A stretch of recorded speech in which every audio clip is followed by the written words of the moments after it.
খাওয়া দাওয়া করছেন যে ভাত করতে আনছেন? এই যে বানা দেবার সাথে ভাত তরকারি নিয়েছেন পুরে ইয়ে থেকে না? কলি দিয়া এনে বইয়ে খাইছেন? এখন থাকবেন কই রাত্রে? না স্টেশনে? আমি একটা কথা বলি, আপনার জীবনে কোনো স্বপ্ন আছে? হ্যাঁ স্বপ্ন আছে?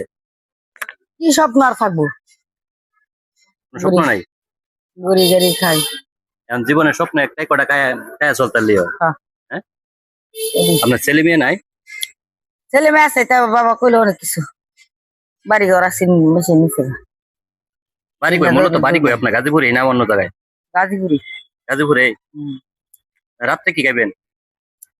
রাত্রে আর কি খাম, আর কিছু না। আজকে আর খাইবেন না? একবার সকালে? ও সকালে গ্রামে গিয়া। আচ্ছা ঠিক আছে, আমি কটা টাকা দিন সকালে নাস্তা খাই না? হ্যাঁ, এল্লা কি কর, সকালে নাস্তা খাই না। আমাদের কি লাগে এটা? আমার ছেলে ও সকালে নাস্তা খায়েন, দোয়া করেন আপনার লাগে। হ্যাঁ ঠিক আছে, ভালো থাকেন। দেখেন এই কালার কোনো স্বপ্ন নাই, স্বপ্ন কটা ভাত খাওয়া, অথচ এই কটা ভাত খাবো এর জন্য কত কষ্ট। ঠিক আছে, দোয়া করি এই লোকগুলো যেন ভালো থাকে। হ্যাঁ, স্বপ্ন আর কি থাকবো, আমরা বুড়া মানুষ, আমরা আমার তো কত মানুষ আপনাদের খারাপ মানুষও তো আছে, কষ্ট করতেছে। হ্যাঁ, এরা সব অনেক কষ্ট করতেছে, তারপরে উনি শুকরিয়া আদায় করতেছে। আলহামদুলিল্লাহ, অনেক ভালো লাগছে কথা শুনে। ঠিক আছে, আল্লাহর জন্য দোয়া করবেন বেশি বেশি। ঠিক আছে, আল্লাহর জন্য সুস্থ থাকতে পারে যে জায়গায় থাকে। ঠিক আছে, ভালো থাকেন, আল্লাহ হাফেজ।